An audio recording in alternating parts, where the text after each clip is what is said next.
Hi guys, today we are going to talk more about the TikTok application and we will show you how to change your profile picture on TikTok.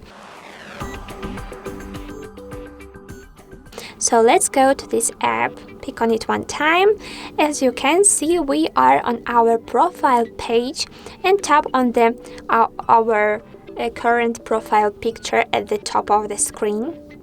Later, we need to choose the edit icon and click on one of all our pictures from the gallery, but of course you can choose the filter here.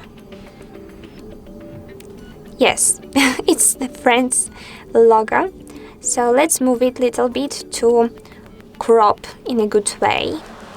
Later, tap on the save button at the bottom of the screen and wait a minute. Saved. Perfect. As you can see, now we have a new profile picture. So guys, we hope that this video was useful and cool. Please subscribe on our TikTok, Perfect TikTok and Perfect YouTube channel. Have a good luck. Goodbye guys.